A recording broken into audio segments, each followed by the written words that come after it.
Samugarh, battle of Samugarh.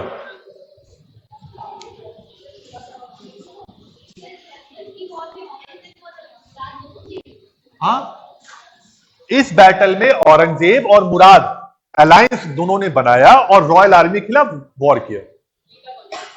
हाँ, royal यहां पर दोनों औरंगजेब रॉयल आर्मी हार, तभी तो मैंने बताया ना, जब जसवंत सिंह वापस जाता है हार के, तभी उसकी रानी गेट बंद करती है, तो इसमें औरंगजेब एंड मुराद जीत जाते हैं। तीसरा, बैटल ऑफ सामूगढ़।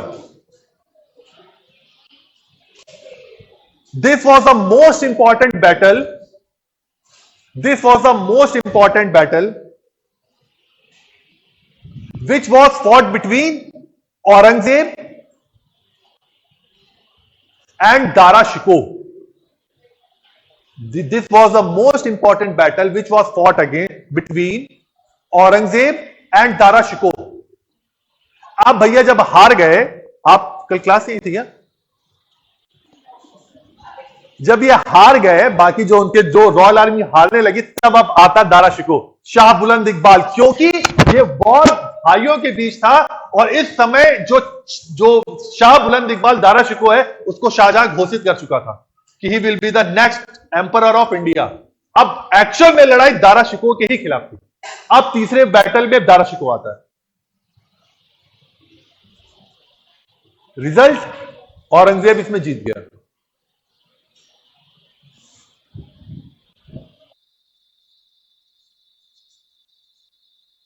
और इसी बैटल के बाद Aurangzeb was coronated for the first time. Mughal dynasty में इकलौता ऐसा एम्परर था जिसका 2 बार कोरोनेशन हुआ था। यह पहला आफ्टर बैटल ऑफ सामूगढ़, क्योंकि अब वो दारा शिकोह को हरा चुका था, अब वो एक एम्परर था, इसीलिए कोरोनेशन पहली बार उसने कराया इस बैटल के बाद।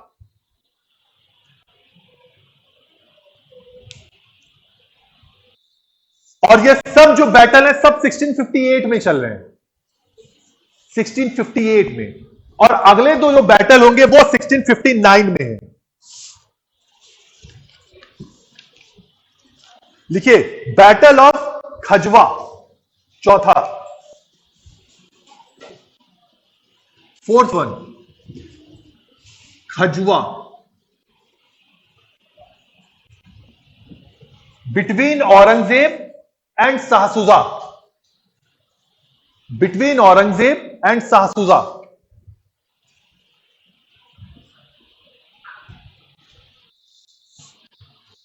Between Aurangzeb and Shah Shuja. Result, Aurangzeb. Result कौन जीता? औरंगजेब इस बैटल को जीत गया। बैटल ऑफ खजुआ, क्योंकि दारा शिकोह हारा था बट अभी भी 2 भाई थे उसके, तो आफ्टर बैटल ऑफ सामूगढ़ वो मुराद को मार देता है औरंगजेब, जो तीसरा भाई था जो इससे पहले उसके अलायंस में था, उसको वो मार देता है। अब बचा कौन? शाहसुजा। इस बैटल में निपट गए वो भी। अब लेकिन अभी भी दारा शिकोह बचा हुआ था, और last battle was battle of Devaraya, 5th one, battle of Devaraya.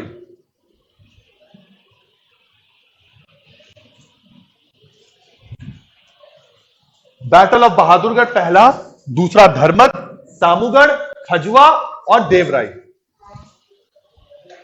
और इस बैटल के बाद अब डिसाइड हो गया कि who will be the next emperor of India, Aurangzeb.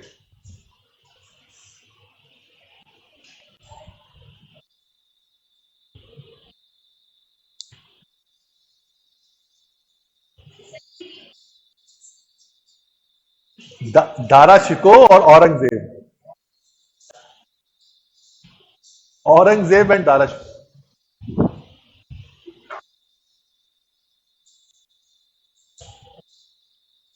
देखिए, अब एक चीज इसमें बहुत इंपॉर्टेंट है, वो ये कि फैक्चुअल इंफॉर्मेशन खत्म बैटल की।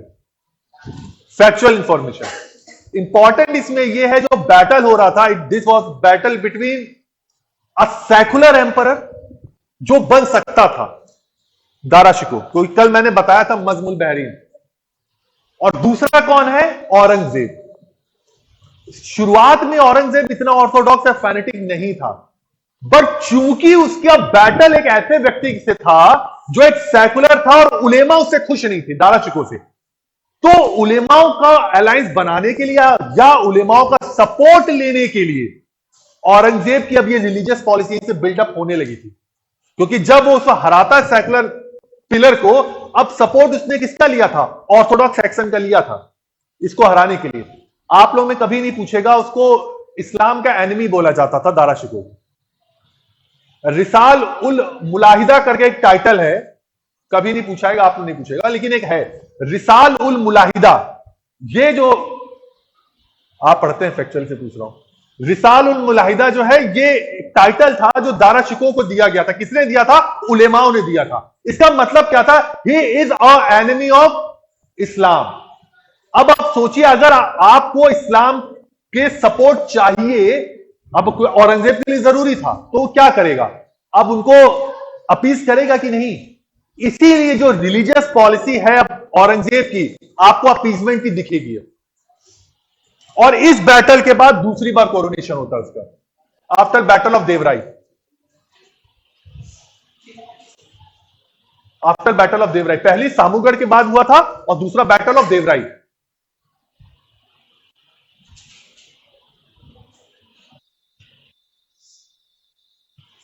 और बेचारे दारा शिकोह का क्या हुआ? वो पहले उसने कोशिश की कि वो भाग जाए, लेकिन वो पकड़ लिया गया और कहा जाता है उसको बिल्कुल नेकेड करके पूरी दिल्ली की सड़कों पे घुमाया गया था, और यही एनिमी ऑफ इस्लाम घोषित करके कि he is an enemy of Islam. और कोई भी अगर एंटी इस्लामिस्ट होगा तो उसका भी वही हाल होगा जो दारा शिकोह का किया गया था, और बाद में उसको प्रॉपर तरीके से उस पर जुडिशियल कार्रवाइयां होती है और उसको फांसी दे दी जाती है। क्यों? कि यही एंटी इस्लामिस्ट के लिए ब्lasphemy, ईश निंदा, क्योंकि इस्लाम में आप दूसरे धर्म को नहीं स्वीकार कर सकते हैं, तो इसी ईश निंदा ब्lasphemy के आधार पर एग्जीक्यूट या कैपिटल पनिशमेंट दे दी गई दारा शिकोह को।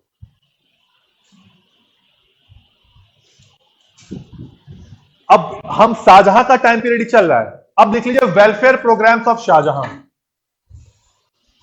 वेलफेयर प्रोग्राम्स ऑफ शाहजहां,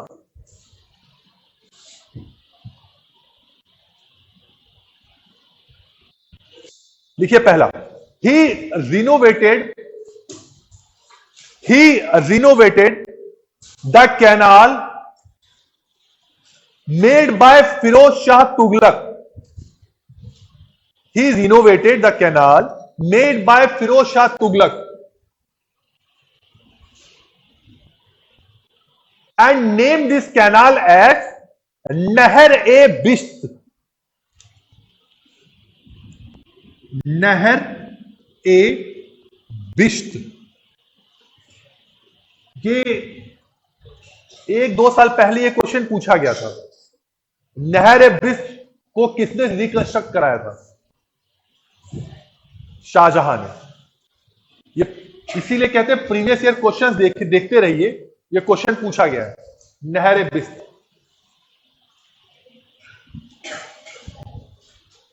ठीक है, अब अगला एम्परर औरंगजेब किया तो बहुत सब और कुछ भी था, लेकिन इंपॉर्टेंट यही है। औरंगजेब, टाइटल आलमगीर। आलमगीर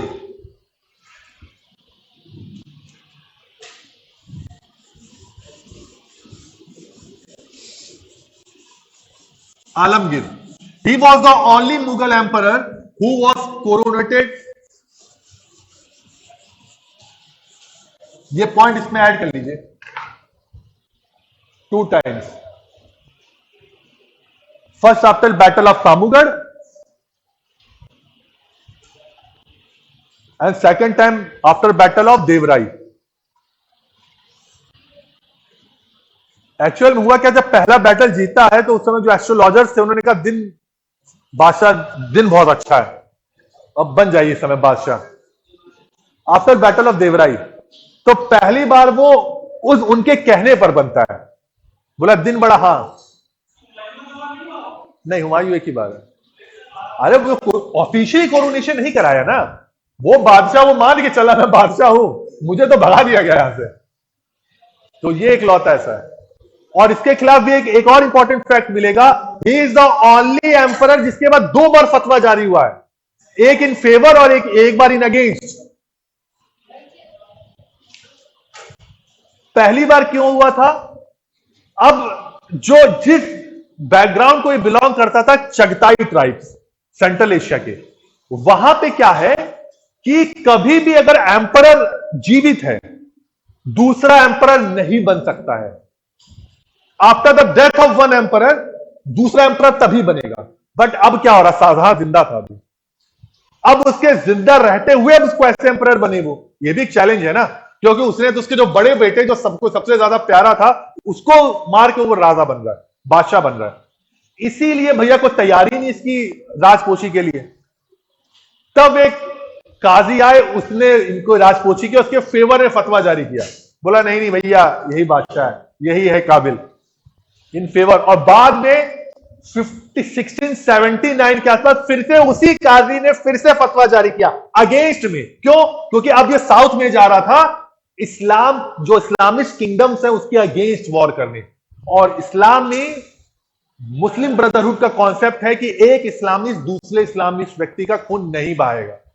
और लेकिन अब ये तैयारी कर रहा था साउथ में जाने के लिए, तो उसको रोकने के लिए फिर से, क्योंकि एक बार अकबर के खिलाफ भी जारी हुआ था ना, तो देखो पढ़ाते पढ़ाते जारी को अब जारी आदमी होने लगता है।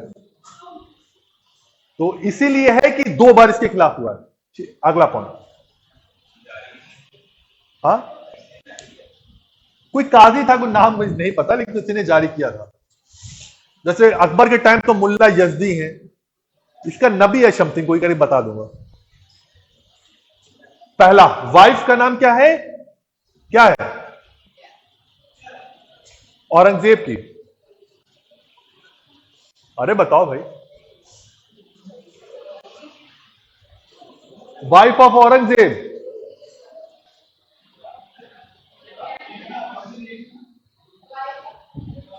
Wife of Aurangzeb Rabia Begum, Rabia Durrani.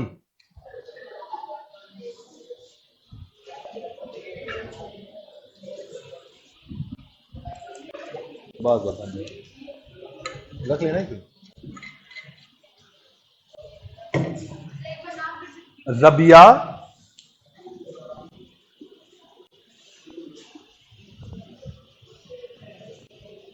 दुर्रानी। अरे भैया, रबिया बेगम का टॉम नाम नहीं सुना है क्या? मकबरा कहां पे है? औरंगाबाद। और औरंगाबाद में बेचारा, ये इसने भी अपनी वाइफ के लिए एक मकबरा बनवाया शाहजहां की नकल में, लेकिन बेचारे के पास इतना पैसा नहीं था जितना शाहजहां के पास था। तो कहते हैं कि इतना बेहुदा नकल बना कि अगर मुगल आर्किटेक्चर का अगर सबसे खराब अगर कोई भी बिल्डिंग कहा जाए तो वही है। ठीक है, रबिया अपनी बेगम के लिए, रबिया बीवी का मकबरा, टॉम्ब ऑफ रबिया दुर्रानी। अब इसकी एक बेटी थी, डॉटर थी, वो जो इंपॉर्टेंट है, पूछा गया है जेबुन निसा।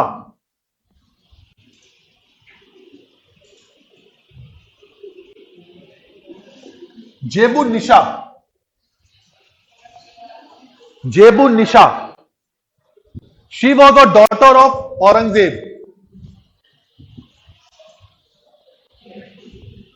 Daughter of Aurangzeb. और इंपॉर्टेंट क्या है? शी वॉज अ पोएट, कवित्री थी। She was a poet, she was a poet who use to write poetry with the pseudo name. कौन सा? मक्फी।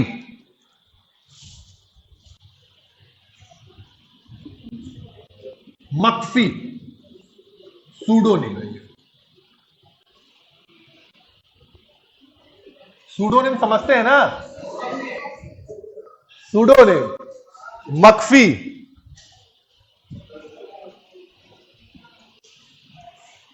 मक्फी। अब आ जाइए जो expansion of Mughal empire during time of Aurangzeb. Expansion of Mughal empire during time of Aurangzeb.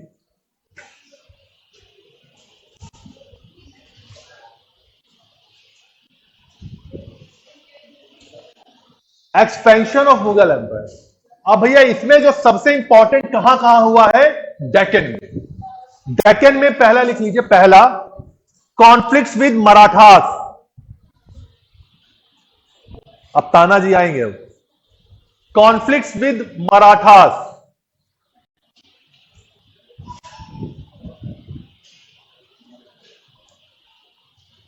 अब conflict with Marathas में क्या है, during the time of Aurangzeb Deccan में एक और पावर राइज हो रही थी, मराठास की। ठीक है। अब उस पावर को लीड कौन कर रहा था, शिवाजी। इसीलिए पहली बार शिवाजी को की पावर को कंट्रोल करने के लिए शाइस्ता खां कोई भेजता है, Shaista Khan, to control the power of Shivaji.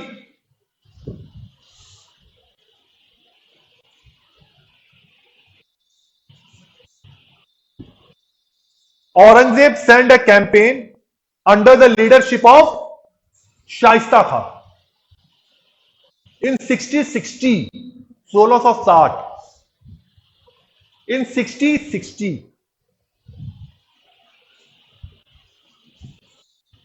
1660। But होता क्या है पता है किसी को? क्या रिपीट करो? सेंटेंस रिपीट करना। क्या बोला भाई, बता दो, क्या बता दो?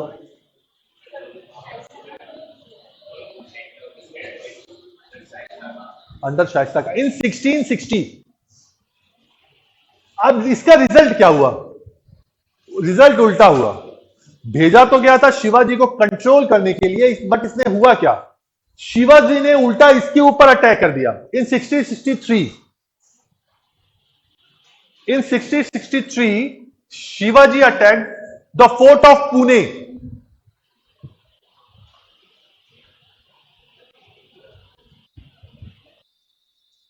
अ surprise attack at the fort of Pune.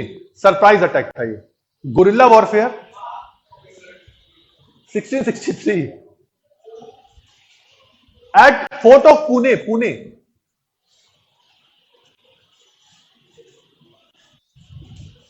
ठीक है।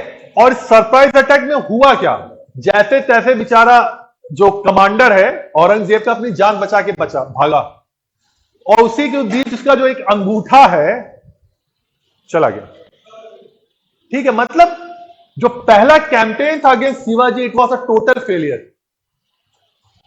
अब जो पहला कैंपेन था शाइस्ता खां के अंडर औरंगजेब ने जो किया था, it was a total failure. इससे हुआ क्या, शिवाजी का मोटिवेशन और बढ़ गया।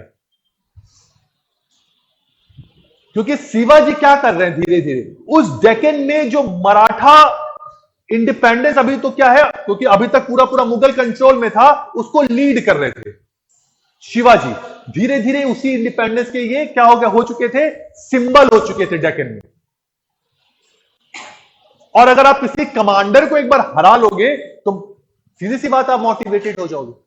अगला second campaign was, second campaign Aurangzeb sent the second campaign under the leadership of Jai Singh, under the leadership of Jai Singh.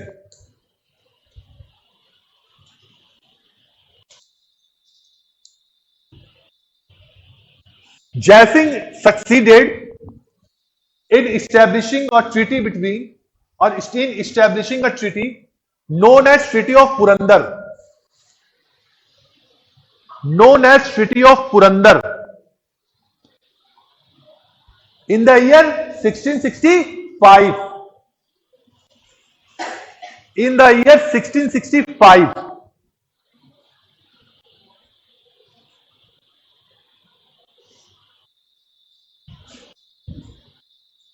in this treaty, Treaty of Purandar,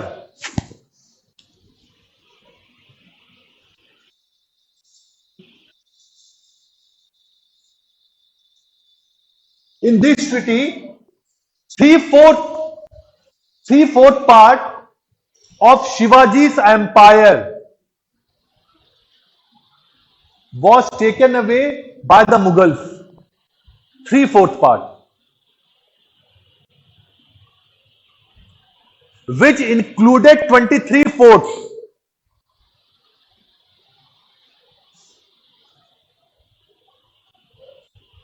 23 forts.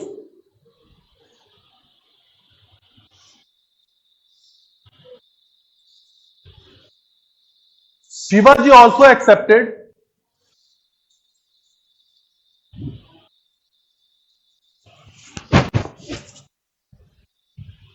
to present before Aurangzeb, to present himself before Aurangzeb.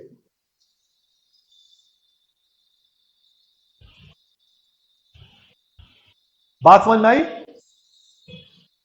अब इसके आगे की कहानी तो आप लोगों ने कथे कहानियों में पढ़ा ही होगा। औरंगजेब, शिवाजी एक्सेप्ट कर लेते हैं और चले जाते हैं औरंगजेब से मिलने, आगरा दरबार जो था उसका। अब आगे की क्या है कि वो जब जाते हैं तो ये पहले से तय था कि औरंगजेब शिवाजी को अपने मनसबदारी सिस्टम में इसको भी शामिल करना चाहता था।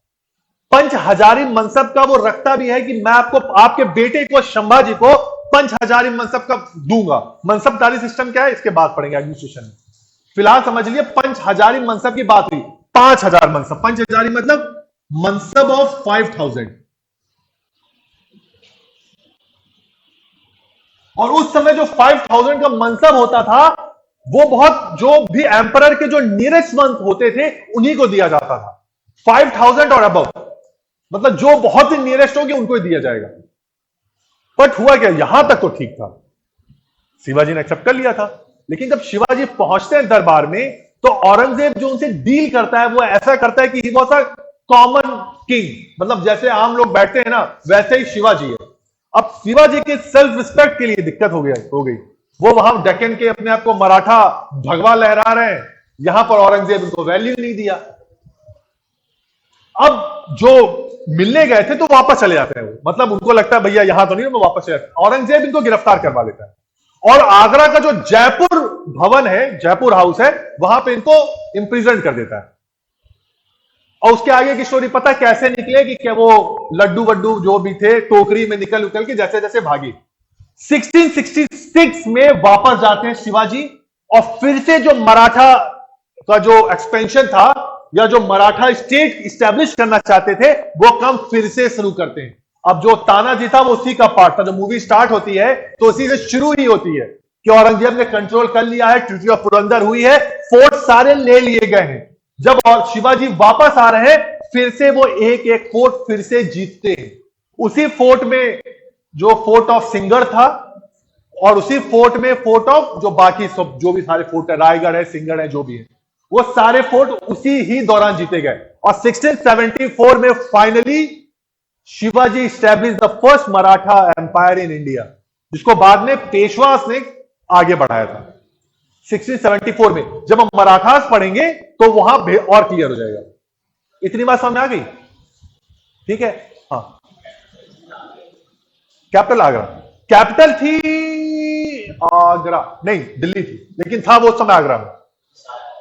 शाहजहां, दिल्ली में कैपिटल शिफ्ट हो चुकी है लेकिन उस समय वो आगरा में। हाँ, किसी दिन आप पूछ रहे थे ना मुझसे, कैपिटल कभी जौनपुर हुई नहीं थी। कैपिटल हमेशा आगरा रही है या कैपिटल दिल्ली रही है। जौनपुर इसकी एडमिनिस्ट्रेटिव कैपिटल रही थी कुछ समय के लिए, बट कैपिटल हमेशा 2-3 रही, आगरा, फतेहपुर सीकरी और दिल्ली। जौनपुर कभी कैपिटल नहीं थी।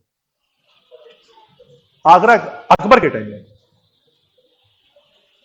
अकबर के टाइम में आगरा को, इससे पहले हुमायूं सब रहता है, दिन पनाह बनाता है, आगरा कुछ दिन के लिए कैपिटल है। फतेहपुर सीकरी से पहले आगरा कैपिटल है। कैपिटल शिफ्ट हुई फतेहपुर सीकरी में, उसके बाद शाहजहां फिर कैपिटल शिफ्ट करके दिल्ली लाता है। ठीक, हाँ तेज बोला करो, सुनाई नहीं देता। किस फोर्ट में, किसको? शिवाजी को। वो जयपुर हाउस है आगरा फोर्ट में, वहां पे जयपुर हाउस।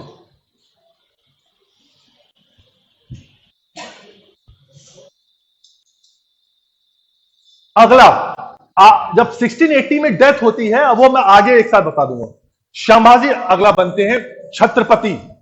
1674 में जो वहां का जो किंग था वो अपने को छत्रपति टाइटल देता है। 1674 में शिवाजी देते हैं। शिवाजी के बाद कौन बनते हैं? संभाजी। संभाजी के साथ क्या इशू हो जाता है? एक रिवॉल्ट होता है, revolt of his son Akbar. Akbar है इसका बेटा जो अपने पिताजी के खिलाफ रिवॉल्ट कर देता है। क्यों? क्योंकि ही वॉज नॉट, जो भी पॉलिसीज चल रही थी औरंगजेब पे, वो उसको सपोर्ट नहीं कर रहा था। उसको लग रहा था ये पॉलिसी जो है इंडिया के हित में नहीं है या मुगल डायनेस्टी के हित में नहीं है, इसलिए वो रिवॉल्ट कर देता अपने फादर के लिए।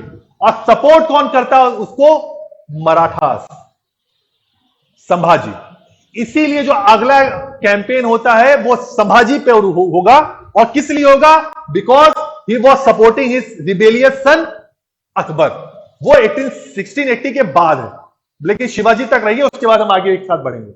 अब आ जाइए डेक्कन पे, जो डेक्कन के बाकी किंगडम्स हैं, Bijapur and Golconda.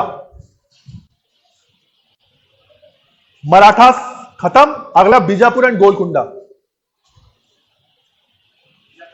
Bijapur and Golconda in 1686 Aurangzeb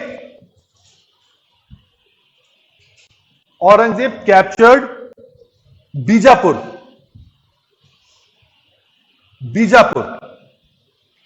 and in 1687 Golconda was merged in Mughal empire. Golconda was merged in Mughal empire. मतलब अब जाकर 1687 तक डेक्कन की प्रॉब्लम सॉल्व हो चुकी थी। बात समझ में आई? 1687 तक डेक्कन की प्रॉब्लम सॉल्व हो चुकी थी, जिसकी शुरुआत अकबर ने की थी। पहला कैंपेन क्या है साउथ पर अकबर का? पहला खानदेश। शुरुआत खानदेश से होती है। अहमदनगर 1633 में मर्ज किया जाता है और 1687 में फाइनली डेक्कन की जो तीनों किंगडम थे उन तीनों को मर्ज कर लिया गया। अब कहा जाए तो 1687 तक औरंगजेब भैया अपने मुगल डायनेस्टी जो थी अपनी जेनिथ पे पहुंच गई थी। डेक्कन की प्रॉब्लम सॉल्व थी, जिसलिए औरंगजेब साउथ में गया था, वो भी प्रॉब्लम सॉल्व हो चुकी थी। लेकिन बट एक्चुअल प्रॉब्लम अब शुरू हुई 1687 के बाद। जब हम अभी रिलीजियस पॉलिसी पढ़ेंगे ना तो उसमें आ जाएगा मराठास कैसे वो हो रहा है या डेक्कन कैसे हो रहा है, या चाहे यहीं पे ऐड कर लीजिए। अगला लिखिए, इन 1689 संभाजी वॉज कैप्चर्ड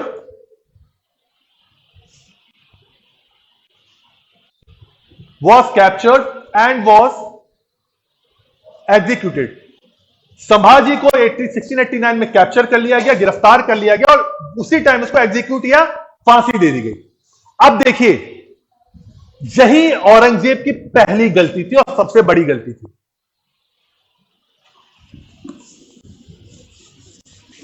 कैसे?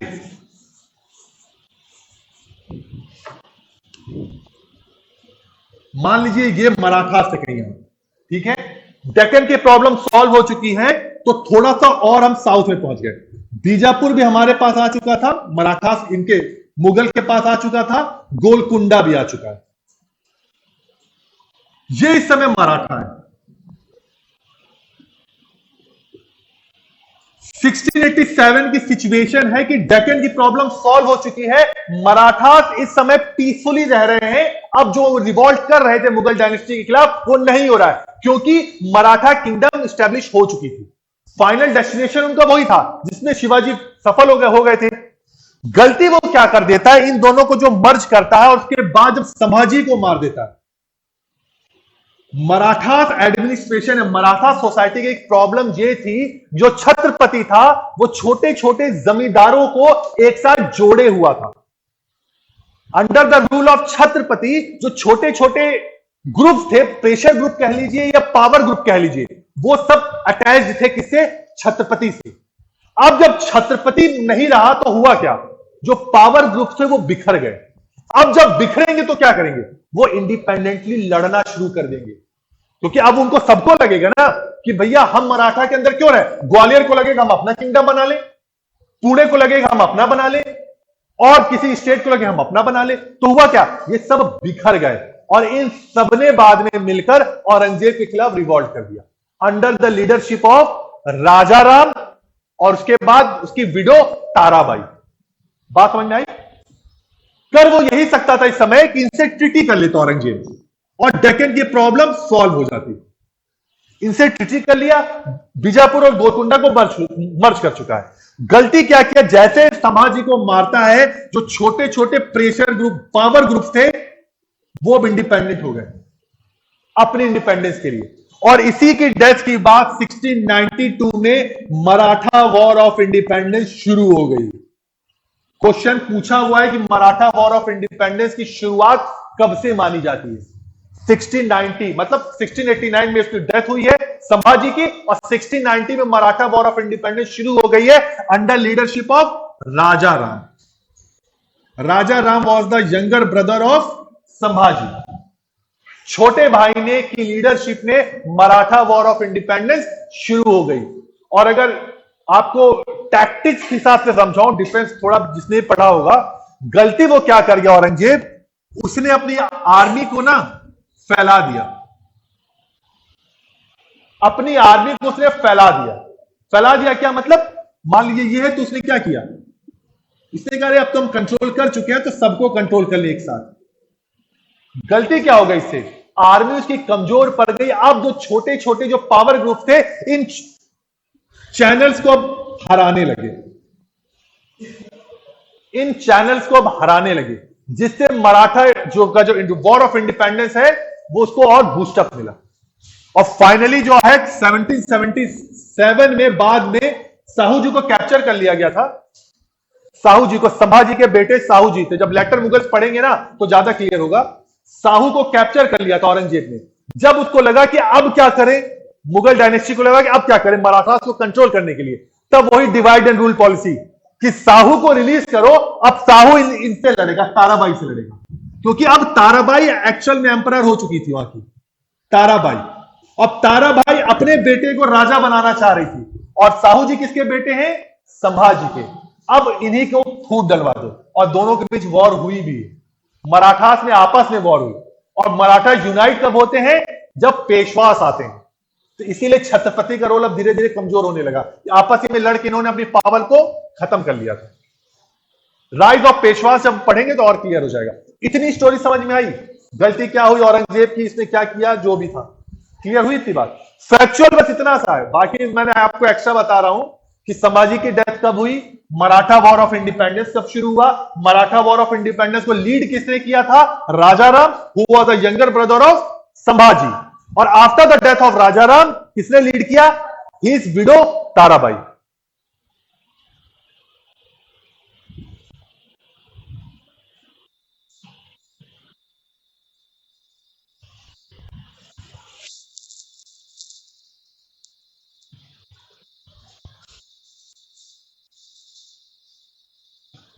ठीक।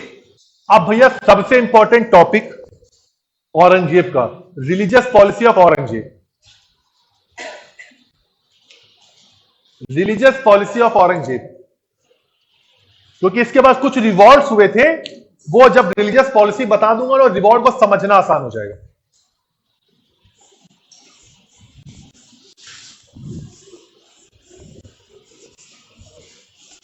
आप लोग से पूछा जाए तो रिलीजियस पॉलिसी ऑफ औरंगजेब क्या है, कुछ बताइए। What was the religious policy of Aurangzeb, कोई तो बोलो। What was the religious policy of Aurangzeb. हाँ, इस्लाम धर्म प्रमोट कर रहा था, और जजिया, बहुत अच्छे। और अच्छा, ओवरऑल पूछूं, अगर ओवरऑल पूछूं, मैंने चूंकि फैक्ट नहीं पूछ रहा, पॉलिसी पूछ रहा हूं, नीति क्या है। तो ओवरऑल अगर आप रिव्यू बोलूं आप लोगों को जो अभी समझ में आया उसके बारे में क्या है, इतना तो इंफॉर्मेशन है आप लोग को कि औरंगजेब कैसा है, प्रमोट किया बहुत अच्छे, और क्या है, और इसकी रिलीजियस पॉलिसी का इंपैक्ट क्या पड़ा मुगल डायनेस्टी पे।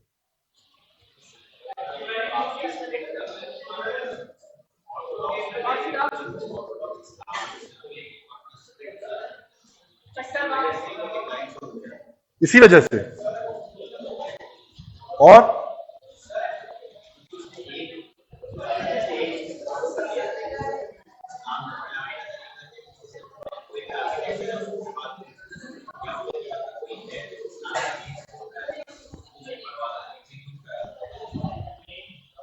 और कोई सेकुलर नहीं था।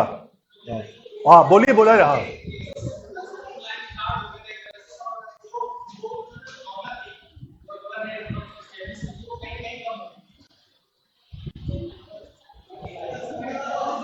और कोई?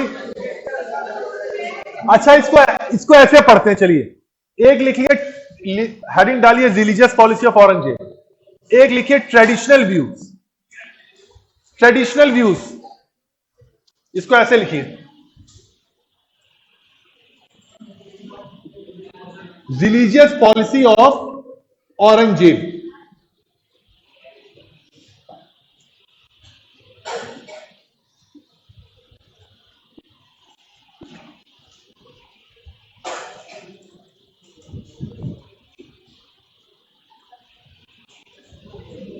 और इधर लिखिए मॉडर्न व्यूज।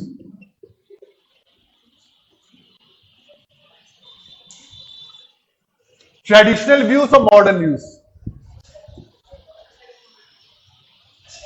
और आंसर का प्रेजेंटेशन जो होता है मेंस का, वो ऐसे ही होता है।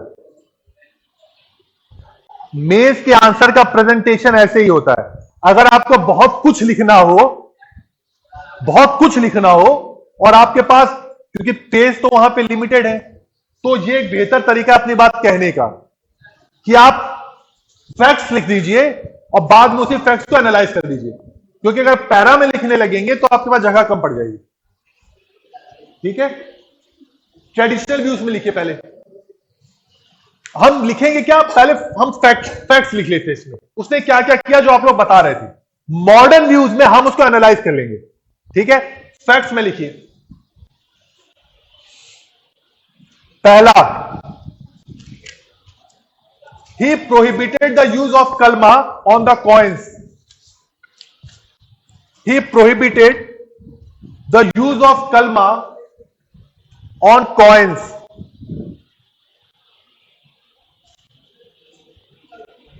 Kalma on coins. Discontinued the celebration of Nowruz.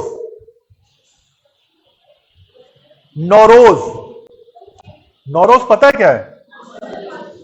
क्या है?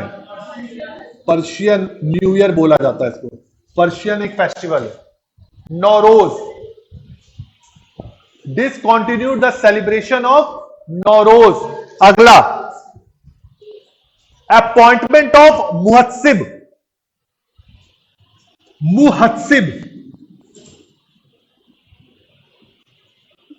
Appointment of Muhtasib. He was moral regulator. लिख लीजिए। अब ये मोरल रेगुलेटर क्या है? इस्लाम में जो चीजें मॉरली दी गई हैं उसको रेगुलेट करता था, मतलब उसका निरीक्षण करता था कि जो भी इस्लाम में दिया गया है कोई ऐसा तो नहीं जो आम जनता उसको फॉलो नहीं कर रही है, उसके लिए इसको बैठा दिया गया। अरे जैसे सेबी में भी रेगुलेटर्स है ना, सिक्योरिटी जो मार्केट है उसको रेगुलेट करते हैं, आरबीआई भी एक रेगुलेटर है, मार्केट पॉलिसी को रेगुलेट करती है, तो मोरल रेगुलेटर है ये। जो मोरल वैल्यूज है इस्लाम की उसको रेगुलेट करना, उसको निरीक्षण करता था। अगला,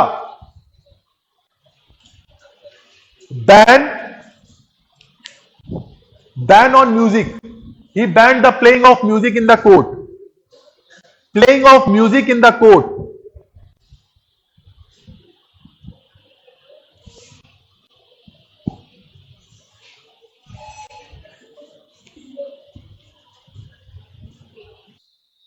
Ban the writing of histories. History, जो इतिहास का अभी तो राइटिंग्स उसको भी बैन किया। अब जब सब फैक्ट्स हो जाएंगे, अब आप लोग बताएंगे आप लोग क्या समझ में आया इससे। ठीक है, अगला बैन झरोखा दर्शन एंड दूसरा क्या है, तुलादान। नहीं लिखवाए थे, क्या बोल रही है? नहीं लिखवाया था, कब? अच्छा, अकबर ने, ये अकबर ने इस चीज को शुरू किया था। अच्छा, लिखवाया नहीं था भैया, लिख लेना, झरोखा दर्शन और तुलादान अभी लिख लीजिए। शुरुआत इसकी अकबर ने की थी, झरोखा दर्शन और तुलादान की।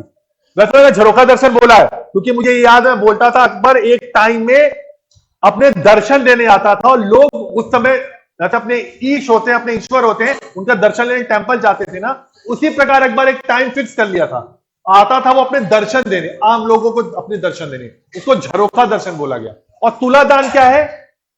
अपने वेट, जो मेरा वेट है उसके वेट का किससे मेजर करना? कॉइन से या सिक्कों से, और उस पैसे को या कॉइन, सिक्के या जो भी वेल्थ है, उस पैसों को बाद में गरीबों में दान करना, उसको कहते थे तुलादान। तुलादान, तुला मतलब ये द्रव्य, वेल्थ जो होता है, उसका दान कर दिया गया। तो he ban the practice of Jharokha Darshan and Tuladan. Aurangzeb के लिए है ये।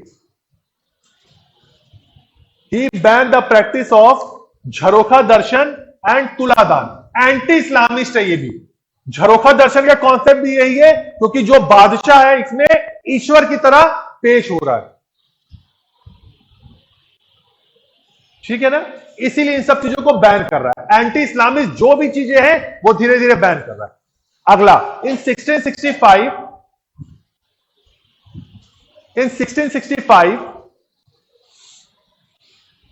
he imposed the custom duties of 5% on Hindus. He imposed the custom duties of 5% on Hindus, which for others were 2.5%. Others मतलब जो मुस्लिम्स हैं उनके लिए 2.5% ही था, हिंदूज पर उसने 5% कस्टम ड्यूटीज लगाया।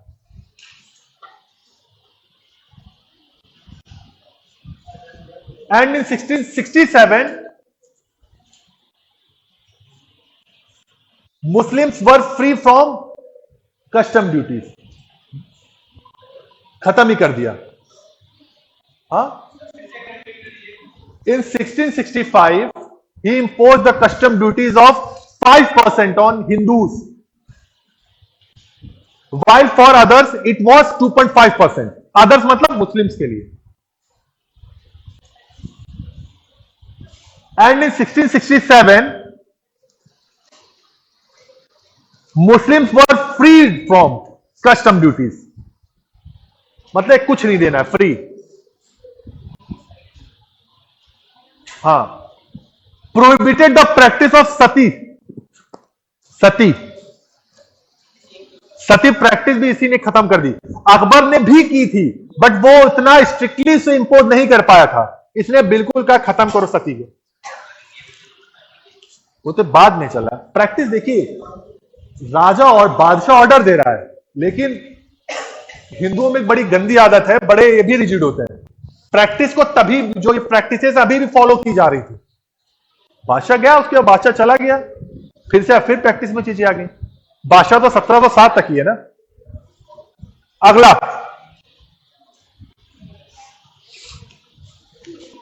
कहां पे थे? हाँ, इम्पोज पिलग्रिमेज टैक्स, सती सिस्टम को प्रोहिबिट किया। देन रीइम्पोज्ड पिलग्रिमेज टैक्स, जो अभी तक नहीं था। अकबर ने उसको पिलग्रिमेज टैक्स को बैन कर दिया था।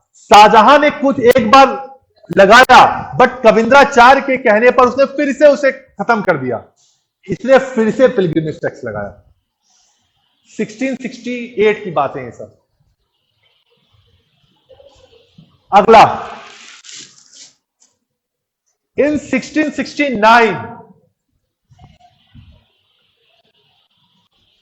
he ordered to demolish all the Hindu temples.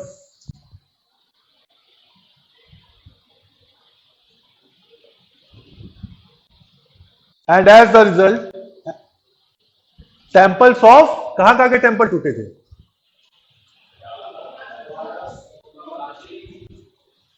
पहला बनारस, देखिए बनारस।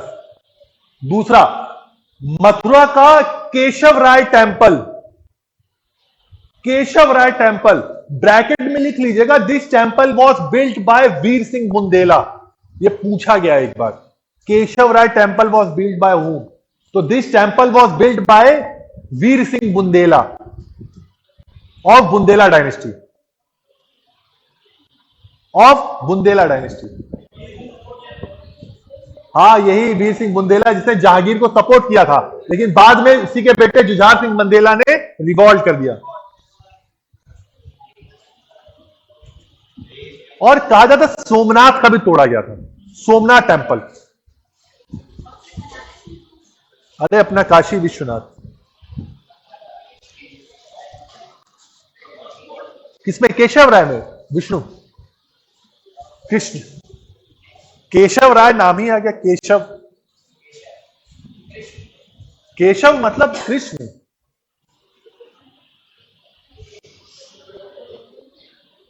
चैतन्य महाप्रभु का नाम सुना है? कौन है? सूफी थे।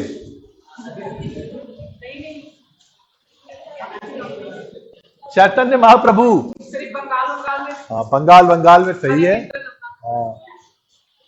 एक्चुअल में जो वृंदावन, शायद पता होगा आप लोगों को, वृंदावन को पहचान जो है वो चैतन्य महाप्रभु ने दिलाई थी वृंदावन को। क्योंकि जब भक्ति मूवमेंट चल रहा था तो बंगाल के भक्ति मूवमेंट को लीड किसने किया था? चैतन्य महाप्रभु ने। इन्होंने ही वृंदावन भेजा था अपने कुछ लोगों को जो उनके फॉलोअर थे कि जाइए वहां पे, चूंकि वो भक्ति आप लोग पढ़े कि नहीं पढ़ा गया था? भक्ति में भी दो प्रकार की भक्ति थी, निगुण और सगुण जो भी है।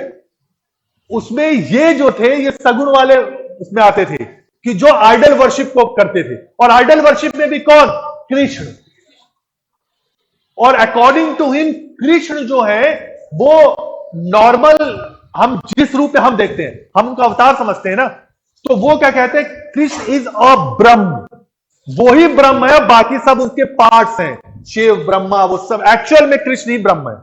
इसीलिए जो ये प्रैक्टिस है वृंदावन में, संकीर्तन वाली, ढोलक बजा के डांस करना जो भी है, एस्कॉन की तो थोड़ा एस्कॉन ने बाद में इन्हीं चैतन्य महाप्रभु से ले लिया पूरा।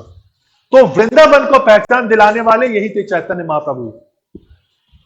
ठीक है, अकबर के टाइम में भक्ति मूवमेंट चल रहा, जब मैंने लिखवाया था कि इंपैक्ट ऑफ भक्ति एंड सूफी मूवमेंट, मैंने लिखवाया था यही भक्ति और सूफी मूवमेंट था। जो निर्गुण भक्ति है, कबीर पंथ, जो कबीर पंथी है, दे वर इन्फ्लुएंस्ड बाय इस्लाम। उनपे इस्लाम का बहुत ज्यादा इंपैक्ट था। इस्लाम मतलब सूफिज्म का इंपैक्ट था, क्योंकि सूफिज्म में भी क्या है? आइडल वर्शिप नहीं है, और ये भी आइडल वर्शिप नहीं करते। इसीलिए जो ये निर्गुण वाली शाखा थी, जो नॉन आइडल वर्शिप वाले थे, इन्होंने इस्लाम और हिंदू धर्म या सनातन धर्म को ये पास मिलाने का काम किया। हाँ, ये भी निर्गुण वाले में है, नॉन आइडल वर्शिप। कबीर और नानक ये एक ही स्ट्रीम के दोनों हैं। अंतर बस दोनों में ये है कि कबीर थोड़ा ज्यादा रिबेलियन टाइप के हैं। उनके आप कबीर के दोहे पढ़ेंगे तो आपको दिखेगा रिबेलियन टाइप के हैं। कोई भी धर्म उनके लिए हो, जितना वो सनातन धर्म के लिए बोलते हैं उतना ही वो इस्लाम के लिए बोलते हैं। रिफॉर्म नानक में ये नहीं है, वो भी इसी स्ट्रीम के हैं, बट उनमें ये सब चीजें नहीं है। वो अपनी हर बात थ्रू म्यूजिक, रज़ाब बजाता था, इनका चेला था, वो बजाता था, उसी म्यूजिक के साथ अपनी बात कहते थे। तो उनमें वो नहीं था इंपैक्ट रिबेलियन वाला जो इनमें मिलता है कबीर में। ठीक है, तो ये अलग अलग है। समझाने के लिए था कि केशव राय टेम्पल जो है वो वृंदावन में था। ठीक है, और last 1679 jizya. 1679 jizya was imposed. 1679 jizya was imposed. अब भैया इतनी हिस्ट्री लिख लिए पूरी ना. अब हम देखिए जैसे जैसे उसकी पॉलिटिकल हिस्ट्री चल रही है उसको थोड़ा सा उसके रिलीजियस हिस्ट्री से जोड़िए, मॉडर्न व्यूज में आ जाएगा. ये क्या है? 1658 में वो राजा बना. शुरुआत मैंने क्या बोली थी, जब वो राजा बनता है तो किसके सपोर्ट से बनता है? With the help of Orthodox section. क्यों उसकी जरूरत पड़ती है? क्योंकि जब वो बादशाह बनता है तो ही had to fight with Dara Shikoh who was a secular ruler. ठीक. दूसरा, जब उसका कोरोनेशन हो रहा है तो it was against the Chagatai practice of कि जब बादशाह है तो आप बादशाह के होते हुए फिर से बादशाह कैसे बन सकते हैं. तो दो तरीके से वो वॉयलेट कर रहा था सिस्टम को. अब इस वॉयलेशन के लिए उसको जरूरत किसकी पड़ी? इन्हीं ऑर्थोडॉक्स सेक्शन की. क्योंकि यही अगर सपोर्ट कर जाते औरंगजेब को तो उसको किसी की जरूरत नहीं थी, क्योंकि मेन पिलर्स आज भी यही लोग थे. इसीलिए शुरुआत में आप जब देखेंगे औरंगजेब की तो वो क्या है, आपको शुरुआत में जिजिया नहीं लगा रहा है, 20 साल बाद जिजिया लगा रहा है. अगर वो दारुल हर्ब को, अगर दारुल इस्लाम को कन्वर्ट करने की थ्योरी पे चलता तो पहले साल ही जिजिया इंपोज करता. 20 साल बाद जिजिया क्यों इंपोज किया? सोचने वाली बात है ना. पहले साल ही करना चाहिए था, तो 20 साल बाद उसने क्यों किया? और बहुत सारी चीजें धीरे धीरे में बढ़ते चले जाएंगे. तो पहला जो आपको मिलेगा तो आपको क्या मिला? इस्लाम को वो प्योर कर रहा है थ्रू फॉरबेड ऑफ कलमा ऑन कॉइन्स. कलमा को कॉइन्स पर कलमा क्यों ना लिखा जाए? क्योंकि उसका मानना था कि हाथ जो होते गंदे होते हैं, तो गंदे हाथों से कॉइन्स को छूने से कलमा भी नापाक हो जाएगा, मतलब कुरान शरीफ भी नापाक हो जाएगा. इसलिए कलमा लिखना बंद करो कॉइन्स के ऊपर. मुहस्सिब को अपॉइंट करता है कि जितने भी इस समय जो बिहेवियर से व्यक्ति के, दैट शुड बी जो इस्लाम में मेंशन है उसी के रिलेट करना चाहिए, उसके अगेंस्ट नहीं होना चाहिए. बैन ऑन म्यूजिक या ban on history writings. Reason क्या है? चूंकि वॉर ऑफ सक्सेशन हो चुकी है, economy of Mughal dynasty was not that much strong जो पहले हुआ करती थी. तो बैन ऑन म्यूजिक क्या फालतू में पैसे खर्च कर रहे हो ना? वो खुद भी जिंदा पीर है, ये लिख लीजिए fact. He was known as Zinda Pir, living Saint. जिंदा पीर का मतलब कि ऐसा पीर है वो,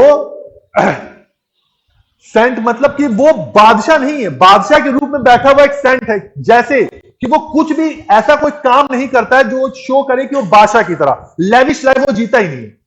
पर्सनल जो उसके खर्चे हैं वो खुद टोपियां सिलता था और अपने खर्चे निकालता है. तो जो ट्रेजरी है उस ट्रेजरी का एक भी पैसा वो अपने ऊपर खर्च नहीं कर रहा है, बादशाहत के ऊपर खर्च नहीं कर रहा है जो आज तक हो रहा है.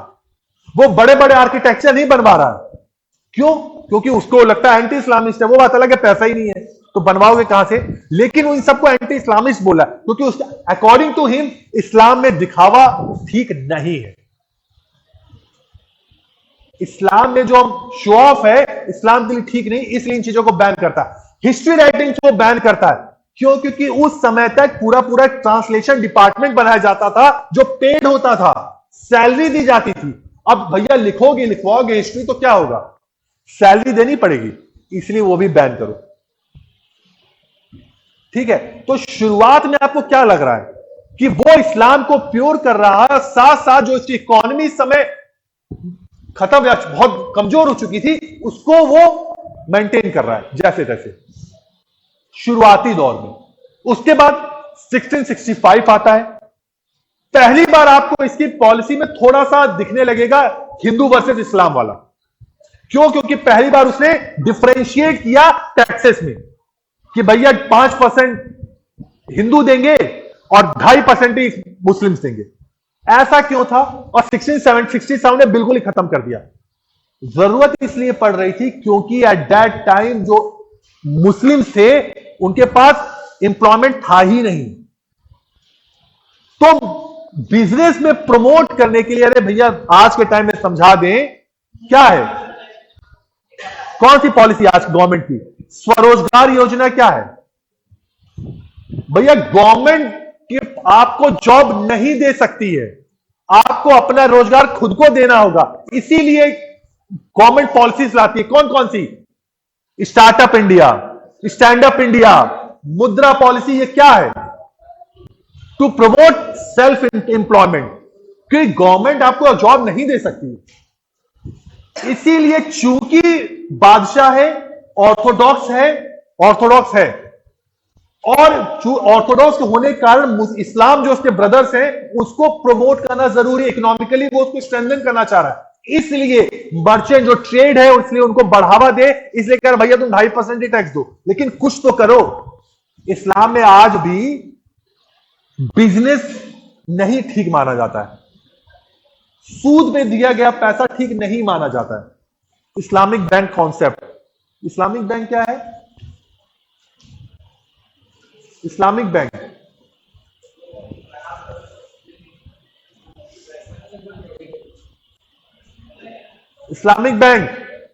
भैया ये करंट अफेयर्स है। इसीलिए कहते हैं जब हिस्ट्री पढ़ रहा हो तो करंट अफेयर्स, फॉरेन डिप्लोमेसी, सारी डिप्लोमेसी आनी चाहिए। इस्लामिक बैंक नहीं पता? केरला में खोला गया था ये। अब जब आपका काम इस्लामिक बैंक देखिएगा है क्या ये, ठीक है? ये 2-3 साल पहले इस्लामिक बैंक खोला गया, केरला में पहला इस्लामिक बैंक खोला गया था। जो सूद पे पैसा दिया जाता है वहां पे सूद पे पैसा नहीं दिया, इंटरेस्ट नहीं लिया जाएगा। जो बैंक पैसा देगी उस पर इंटरेस्ट नहीं लिया जाएगा, ठीक है? इस चीज को जाकर देखिएगा इस्लामिक बैंक। इसीलिए प्रमोट करने के लिए ट्रेड उसने कस्टम ड्यूटीज को कम किया, और तभी भी जब मोटिवेट नहीं हुए तो कहा भैया तुम फ्री में टैक्स करो, लेकिन करो, फ्री में बिजनेस करो लेकिन करो तो कम से कम। 1667 में कस्टम ड्यूटीज बिल्कुल खत्म कर दी। 1668 में सेलिब्रेशन जो थे फेस्टिवल के, ऐड कर लीजिएगा, जो सेलिब्रेशन थे किसके? हिंदू फेस्टिवल्स के, वो भी खत्म किया। और 1669 में टेंपल को डेमोलिश करने का ऑर्डर देता है। टेंपल्स को डेमोलिश करने का ऑर्डर देता है। सबसे बड़ी बात है, एक कॉन्ट्रडिक्टरी स्टेटमेंट और भी है इसके साथ साथ। टेंपल को डेमोलिश करने का ऑर्डर तो देता है, बट कुछ टेंपल्स को ग्रांट भी देता है। वो क्यों देगा? अगर इतना ही एंटी हिंदू है वो, तो कुछ टेंपल्स को ग्रांट भी क्यों देता है? नाम लिख लीजिए किन किन टेंपल्स को उसने ग्रांट दिया था, लिख लीजिए। He provided land grants to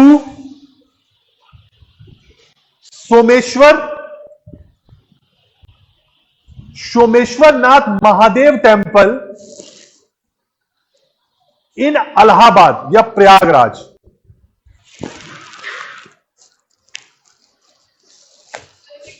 Someshwarnath Mahadev temple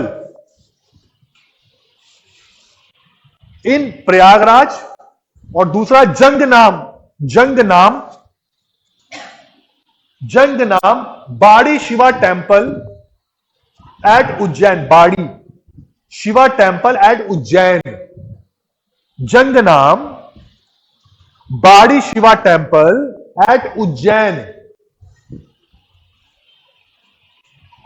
जी आपको इंफॉर्मेशन मिलती है कि उसने लैंड ग्रांट्स भी दिए टेम्पल्स के लिए। तो अगर वो टेम्पल डेमोलिश का अगर ऑर्डर देता तो लैंड ग्रांट्स क्यों देता है? अगर वो कहता है कोई भी टेम्पल कंस्ट्रक्शन नहीं होगा, तो भैया टेम्पल्स के लिए ग्रांट क्यों दे रहे हो तुम? नहीं देना चाहिए ना। कॉन्ट्रडिक्टरी है कि नहीं? तो according to historians the reason was कि उस समय जितने भी टेम्पल से, एक तो सिंपल सा रीजन वेल्थ डेमोलिश करने का रीजन, और दूसरा जो रिवॉल्ट इसके खिलाफ हो रहे थे, अभी तक रिवॉल्ट होने शुरू हो गए। 1672 में पहला रिवॉल्ट इसके खिलाफ शुरू हो गया, हिंदूज का रिवॉल्ट। सतनामी रिवॉल्ट शुरू हो चुका था, और रिवॉल्ट ऑफ जो जाट्स है अभी मैं लिखवा दूंगा। और ये दोनों रिवॉल्ट थे, ये हिंदुओं के रिवॉल्ट थे। तो उसको क्या लग रहा था, जो टेम्पल्स हैं इनको सपोर्ट कर रहे हैं इस रिवॉल्ट को। तो जहां जहां रिवॉल्ट हो रहे हैं उसके आसपास के टेम्पल्स को डेमोलिश किया जा रहा है। क्योंकि एक और एविडेंस मिलेगा, जब साउथ में जाता है ये, औरंगजेब जब गोलकुंडा और बीजापुर को अपने मर्ज कर लेता है, साउथ में जब जाता तो साउथ में बहुत सारे टेंपल्स हैं, इतने बड़े बड़े टेंपल साउथ में इसके अंडर आ रहे हैं, लेकिन किसी टेंपल को डेमोलिश नहीं करता ये। और भीमसेन बुरहानपुरी ने अपनी बुक नुक्शा दिलकुशा में मेंशन किया है कि साउथ में बहुत सारे टेंपल्स थे औरंगजेब के टाइम पीरियड में भी। अगर वो इतना ज्यादा फैनेटिक था, उसके टेंपल को तोड़ना चाहिए था। साउथ में भी जो टेंपल थे नहीं तोड़ता। कुछ कॉन्ट्राडिक्टरी अब दिख रहा है कि नहीं? अगर इस सबको पढ़ लिया जाता तो आप इसको फैनेटिक कहते थे, आप उसको फुलिश कहते, आप उसको बायगट कहते, उसको कुछ भी कह सकते हैं। लेकिन अगर मॉडर्न व्यूज को लेके चले और फैक्ट्स को अगर उसकी पॉलिटिकल हिस्ट्री से जोड़ के चले तो आपको लगेगा ये कॉन्ट्राडिक्टरी। और last but not the least, jizya 1679 में लगा रहा है, 20 साल बाद। चाहता तो पहले लगा देता, बादशाह है, उसको तो एक लिख के भेजना, अपने काउंसिल से थोड़ी ना पूछना है, लिख के दे जिजिया इंपोज, दोगे टैक्स जाओगे कहां। पहली बात 20 साल बाद लगाता, जब 1679 में लगा रहा है तब वो डेक्कन में जाने की तैयारी कर रहा है, खुद डेक्कन में जाने की तैयारी कर रहा है। 1682 में वो डेक्कन पहुंच जाता है। तो भाई आज के टाइम वो थोड़ी ना था कि भाग गया तुरंत, कैंपेन की तैयारी कर रहा है, मैंने बोला ना। 1682 में पहुंच जाता है। अब इसका रीजन क्या हिस्टोरियंस कहते हैं कि 1679 में जिजिया इंपोज करने का सबसे बड़ा रीजन ये है कि जिजिया से जो आया हुआ पैसा था वो उलेमाओं को मिलता था। जिजिया टैक्स जो रेवेन्यू जनरेट होती थी वो उलेमाओं के लिए, जो रिलीजियस जो भी वर्क्स होते थे उसके लिए जिजिया की रेवेन्यू यूज होती थी। तो जो ये पैसा था उलेमाओं को मिलना था, और उलेमाओं की जरूरत क्यों पड़ी? क्योंकि इस डेक्कन में कौन है इस समय बैठे हुए? मुस्लिम किंगडम, बीजापुर एंड गोलकुंडा। और ये कौन है? ये भी उसी इस्लाम को फॉलो करने वाले हैं जिस इस्लाम का फ्लैग लेके औरंगजेब पूरे भारत को जीतने की बात कर रहा है। तो भैया अगर मर्ज करना चाहोगे तो आप एंटी इस्लामिस्ट काम कर रहे हो, क्योंकि इस्लाम में एक इस्लामिस्ट दूसरे इस्लामिस्ट का खून नहीं बहाएगा। मुस्लिम ब्रदरहुड का कॉन्सेप्ट है वहां पे। इसलिए उलेमाओं को अपीज करने के लिए जिजिया इंपोज किया गया कि भैया ये ले लो, क्योंकि फतवा जारी हो चुका था कि डेक्कन में जा रहे हो गलत कर रहे हो, तुमको नहीं जाना चाहिए क्योंकि तुम एंटी इस्लामिस्ट वर्क कर रहे हो। इसी टाइम दूसरी फतवा जारी होता है। अब इन्हीं लोगों को अपीज करने के लिए भैया ये पैसा तुमको दे रहे, मुंह बंद करके रखते, जिजिया ले लो। क्योंकि 1774 में जिजिया फिर से वापस ले लिया गया। 1704 में क्यों ले लिया गया? अगर फिर से इतना फैनेटिक था तो जिजिया इंपोज अगर कर दे रहा है तो इस समय लेने की जरूरत ही क्यों पड़ी इसे? है ना? सोचने वाली बात है कि नहीं? फैक्चुअली खत्म हो गई, फैक्ट करना पड़ो, फैक्ट रट लोगे। इन सब एटीट्यूड थोड़ा चेंज होता है इससे कि क्यों जरूरत पड़ी। कोई बताएगा?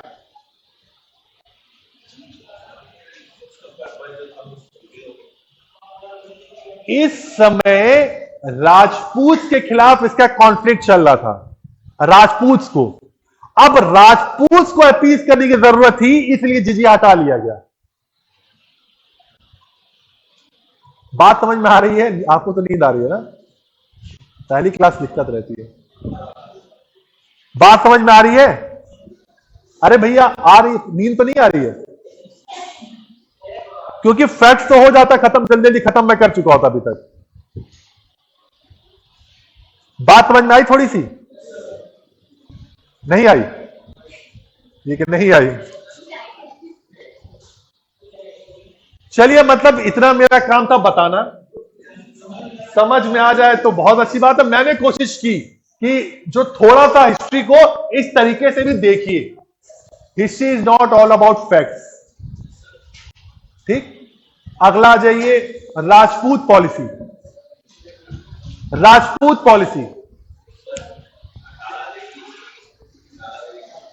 यह अटाला देवी नहीं है। अटाला देवी शुरुआत में हो जा रहा है, लोदीस ने उन्होंने किया था।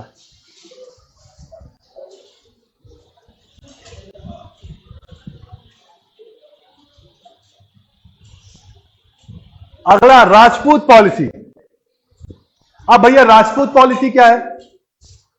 उस पे जो दूसरा सबसे बड़ा लगता है कि उसने जो अभी तक इस्टेब्लिश राजपूत पॉलिसी थी अकबर के टाइम तो इस्टेब्लिश हो चुकी थी, उसने उसके अगेंस्ट जाके काम किया और राजपूतों को नाराज कर दिया। ठीक है, रीजन क्या है? पहले डालिए राजपूत पॉलिसी हेडिंग।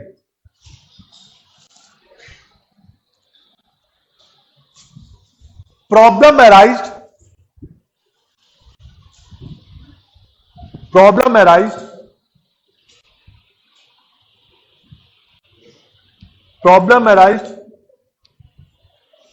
कि जो मारवाड़ की जो उस समय सक्सेशन था कि अगला राजा कौन बनेगा, इसके लिए पूरी प्रॉब्लम क्रिएट हुई। मारवाड़ का रूलर कौन था? जसवंत सिंह, जो मैंने बताया, जिसकी रानी ने डरपोक घोषित कर दिया था उसे। ठीक है, औरंगजेब जो था जसवंत सिंह से हमेशा उसके मन में शंका रहती थी, वो हमेशा सस्पिशियस रहता था जसवंत सिंह के लिए। क्यों? क्योंकि जसवंत सिंह किसके साइड था शुरुआत में? He was on the side of Dara Shikoh. He was on the side of Dara Shikoh. जब वो बादशाह बनता है तो भैया राजपूत जरूरी थे, ये उसको पता था, तो इसलिए अपने मनसब में शामिल तो करता जसवंत सिंह को, बट सस्पिशियस हमेशा रहा। इसलिए हमेशा जितने भी फ्रंटियर स्टेट्स थे वहीं का सूबेदार बनाता था इन्हें, जाओ तुम वहां के सूबेदार बनो। ठीक है, तो जसवंत सिंह की डेथ कहां होती है? काबुल में। जिस समय जसवंत सिंह की डेथ होती है उस समय अगला वैलिड सक्सेसर को था ही नहीं। उसकी जो वाइफ थी वो प्रेग्नेंट थी, लेकिन उसकी अभी तक सन हुआ नहीं था। इसलिए उसने किया क्या? जसवंत सिंह के छोटे भाई इंद्र सिंह के पोते अमर सिंह को अगला सक्सेसर घोषित कर दिया। फैक्ट है, समझ लेंगे तो अच्छी बात है, नहीं तो मोटा मोटा मारवाड़ के लिए ये। ठीक है, तो जसवंत सिंह के छोटे भाई इंद्र सिंह के पोते जो ग्रैंडसन था अमर सिंह, उसको क्या घोषित कर दिया? अगला सक्सेसर घोषित कर दिया। बट ड्यूरिंग दैट टाइम ये सब चल ही रहा था कि अगला जो वाइफ प्रेग्नेंट थी उसने एक सन को जन्म दिया, अजीत सिंह को। अब वैलिड सक्सेसर कौन हो गया? अजीत सिंह। औरंगजेब ने क्या कहा? बोला ठीक है भैया, तो उसने मांगा वैलिड सक्सेसर है मेरा, तो राजगद्दी मुझे मिलनी चाहिए, मतलब उसकी मां ने बोला मुझे मिलनी चाहिए। औरंगजेब ने बोला सर ठीक है तुम बन जाओ, लेकिन एक काम करना पड़ेगा, इस्लाम को स्वीकार कर लो। इस्लाम को स्वीकार कर ले कौन? अजीत सिंह और उसकी मदर जो है, दोनों जो है इस्लाम को स्वीकार कर ले, अगला सक्सेसर मैं तुम्हें मान लूंगा। अब यहीं से राजपूत और मुगल्स के बीच कॉन्फ्लिक्ट स्टार्ट हो गया। और उस कॉन्फ्लिक्ट को लीड किसने किया था? किसने किया? किसने किया? वीर दुर्गादास। यार इतने राष्ट्रवादी हो नहीं कोई भी, सीरियसली कोई राष्ट्रवादी नहीं है। इतने इंपॉर्टेंट कैरेक्टर्स आपने हिस्ट्री के आपको नहीं पता, नहीं पता ना। मारवाड़ रीजन में एक जो महिलाएं हैं, जब बच्चा हो रहा होता है तो एक नॉर्मल उनके प्रेयर्स में होता है, अपनी जो आराध्य देवी है मारवाड़ की, उनसे मांगती हैं, हे मां ऐसा पूत जन जैसे दुर्गादास, कि बेटा हो तो दुर्गादास की तरह, कि जिसने जितने भी अपनी पूरी मदरलैंड के लिए उसने पूरा जीवन ही लगा दिया। 30 साल तक वो इसी जो कॉन्फ्लिक्ट चल रहे हैं मारवाड़ और मुगल्स के बीच में, दुर्गादासी ने लीड किया था उसे, क्योंकि अजीत सिंह उस समय बच्चा था। औरंगजेब ने यहां तक दुर्गादास को बोला मैं तुम्हें अगला बादशाह बना देता हूं, तुम छोड़ दो साथ, लेकिन वो उसने तभी भी अपने बादशाह, अपने राजा का साथ नहीं छोड़ा, क्योंकि वैलिड राजा जो है अजीत सिंह है। और 30 साल तक वॉर होती रही, और फाइनली जब तक औरंगजेब ने स्वीकार नहीं कर लिया कि Ajit Singh will be the next king of Marwar, तब तक वॉर चलती रही। और वॉर कैसी? Guerrilla warfare. ठीक है, तो दुर्गादास ये है। अगर इसको राजपुताना हिस्ट्री का उलिसिस कहा जाता है, ये ग्रीक कैरेक्टर था उलिसिस, ये कहते हैं ना, रिलेट करते हैं ये, तो उसको राजपुताना हिस्ट्री का उलिसिस कहा जाता है। इतना बड़ा वॉरियर था ये। अरे ये सब पता रखो यार, ये सब नहीं पता होगा तो कैसे चलेगा। तभी राष्ट्रवाद की कमी है। चलिए, राजपूत पॉलिसी। अब जहां तक तो क्या लग रहा है कि Rajput, he was against Rajput, क्या लग रहा है। But at the same time under Aurangzeb राजपूतों को सबसे ज्यादा मनसब अलॉट किया गया था, 33%। ये लिख लीजिए, पूछा गया है। ड्यूरिंग औरंगजेब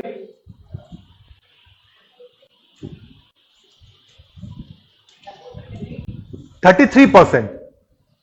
मतलब ये हुआ अकबर के टाइम में राजपूत जो थे मनसब में 20% के आसपास ही मनसब के, उसके बाद 25%, 26% के आसपास। औरंगजेब के टाइम पीरियड में टोटल मनसब के 33% जो है राजपूत से हैं। मतलब जो ये पॉलिसी आपको जो दिख रही है एंटी हिंदू वाली, एंटी राजपूत वाली, वो पूरी तरीके से तो ठीक नहीं है, क्योंकि अगर ऐसा होता तो राजपूतों को मनसबदार नहीं बनाता, और अगर राजपूत में अगर डिसलॉयल होते औरंगजेब के लिए तो वो मनसब लेते ही नहीं। तो मतलब दिक्कत जो है वो केवल मारवाड़ की थी, राजपुताना की नहीं। दिक्कत जो है मारवाड़ की थी, राजपुताना की नहीं है, क्योंकि अभी भी राजपुताना के बहुत सारे जो किंग, जो रूलर्स थे औरंगजेब के सपोर्ट में थे। ठीक है, जो डिक्लाइन ऑफ मुगल्स हम बोलते हैं, जो रिलीजियस पॉलिसी ऑफ औरंगजेब बोलते हैं, तो वो एक रीजन है, लेकिन एकमात्र रीजन नहीं है। औरंगजेब की बस गलती क्या थी, जो प्रॉब्लम्स थी मुगल डायनेस्टी में, इसके टाइम आके दिखने लगी, जब उसने उस प्रॉब्लम को सॉर्ट आउट करने से ज्यादा और उल्टा कर दिया उसे। बात समझ में आ रही थी कि नहीं? समझ में आई? अब फिर फैक्चुअल नॉलेज पर आ जाइए। Revolt under Aurangzeb, revolt against Aurangzeb, revolt against Aurangzeb.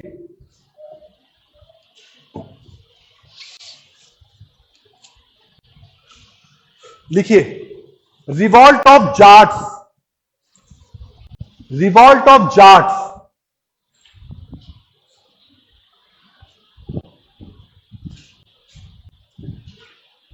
कहां पे? मथुरा के आसपास। मथुरा। जाट, जाट नहीं पता क्या होता है? Jat, Jat. This revolt was started by, this revolt was started by Gokula, Gokula, who was the जमींदार of Tilpat, who was the जमींदार of तिलपत।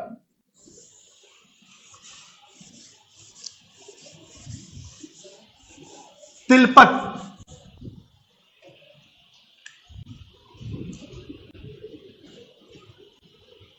1666। गोकुला। एक्चुअल में जो जाट्स होते हैं वो पीजेंट्स होते हैं, ये पीजेंट्स होते हैं ये। तो जो रिलीजन, अभी तक दो तरीके से रिवॉल्ट, दो रीजन से रिवॉल्ट हुए थे। पहला रेवेन्यू पॉलिसी और दूसरा रिलीजियस पॉलिसी। पहला रेवेन्यू पॉलिसी, कोई टैक्स तो देना चाहता नहीं है, और अगर टैक्स ऐसा व्यक्ति ले रहा हो जो अगेंस्ट योर रिलीजन हो तो और उल्टा है। तो इन लोग ने इसीलिए रिवॉल्ट कर दिया। The revolt was started by Gokula, who were basically the peasants.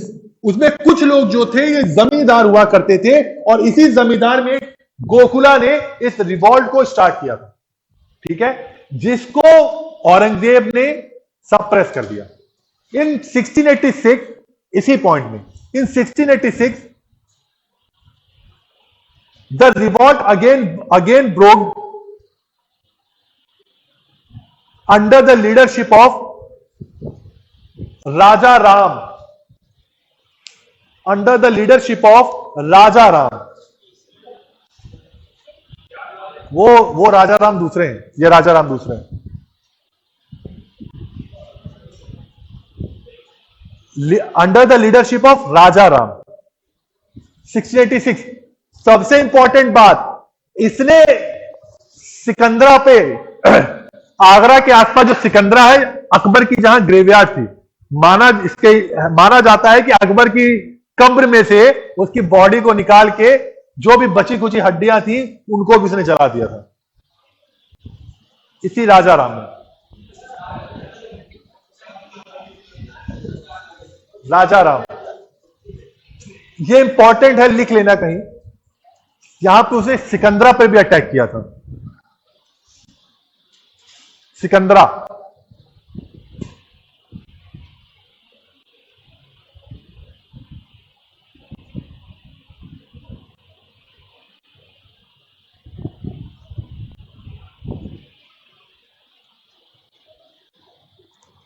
अगला चूड़ामन। चूड़ामन,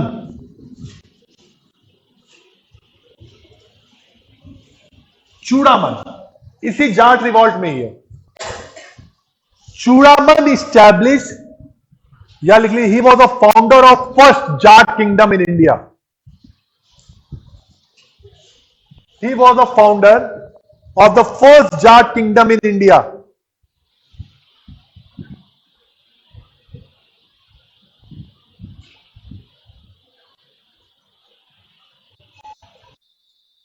कहां पे? भरतपुर में। भरतपुर, भरतपुर। और कैपिटल क्या है इसकी? डींग। नाम सुना है? नाम सुना है डींग का? भरतपुर गए हो?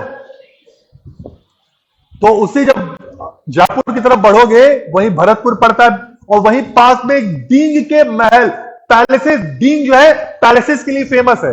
तो ये डींग जो भरतपुर किंगडम था जाट्स का, उसकी कैपिटल थी Deeg. Churaman, he was the founder of Bharatpur kingdom, Jat kingdom. अगला सूरजमल। घूमे हुए कम हो आप लोग, कम है ना? घूमे ही नहीं है। अरे Surajmal, Surajmal, he was known as Surajmal, he was known as Plato and Ulysses. ये भी उलिसिस है। He was known as Plato and Ulysses, Ulysses of Jats. Plato मतलब अफलातून, वो अक्षय कुमार नहीं, ये अफलातून। Because of his vision, because of his vision and intellectuality. Vision and intellectuality, इतना इंटेलेक्चुअल और इतना विजनरी था, इसलिए इसको Plato and Ulysses of Jats कहा गया है। ये पूछा गया भैया, जाटों का अफलातून किसको कहते हैं? अगला revolt of Satnamis. Revolt of सतनामीस,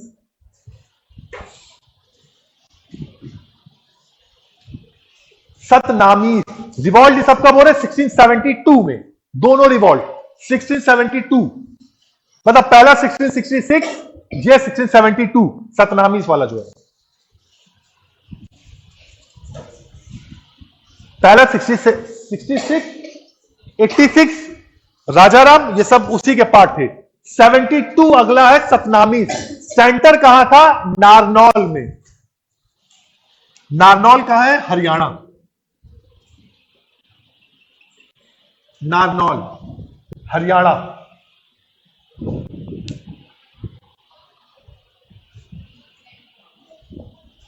Narnaul Haryana. सतनामीस कौन है? देवर बेसिकली पीजेंट्स, पीजेंट्स। पीजेंट कृषक थे ये लोग, देवर बेसिकली। और इनके बारे में कहा गया जो रिवॉल्ट इन्होंने किया था, मोतमिन खां था जिसने रिवॉल्ट देखा था, आई विटनेस किया था। तो उसने अपनी बुक में मेंशन किया है कि जैसे महाभारत का वॉर हुआ था, जैसा महाभारत का वॉर हुआ था, वैसा ही सीन क्रिएट कर दिया था इन सतनामीज ने। इतना भयंकर इन्होंने रिवॉल्ट किया था। मोतमिन खां कौन था? तेज है थोड़ा। मोतमिन खां ये उसके टाइम का था, औरंगजेब के टाइम का।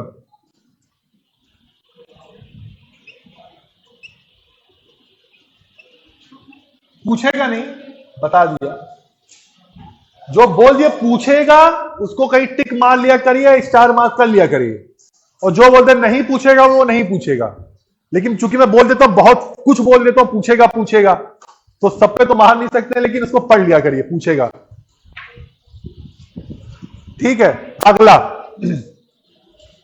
Revolt of Afghans. Afghans 1667 1667 time हो गया, अरे बाप रे।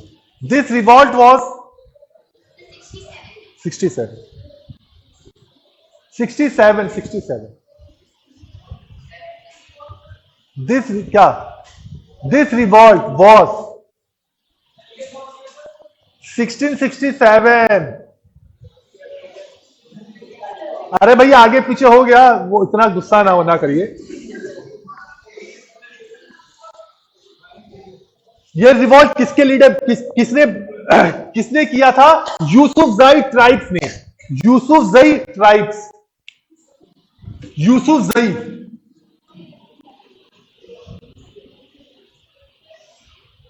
यूसुफजई ट्राइब्स। और इस ट्राइब का एक व्यक्ति था जिसका नाम था भागु। भागु नाम ही था, भागा नहीं, भागु।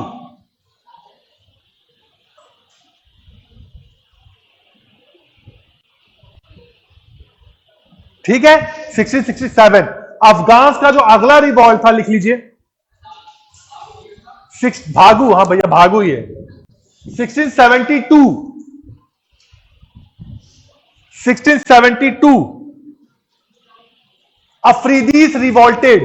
अरे शाहिद अफरीदी वाला। अफरीदीस रिवॉल्टेड अंडर द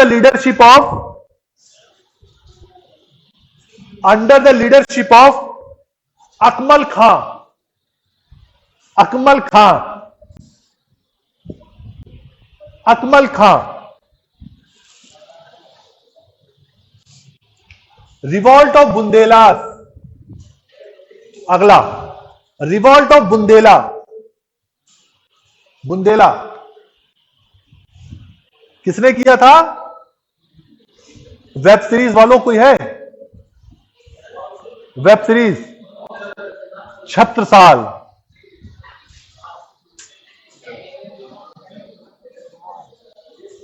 क्या देखते हो यार?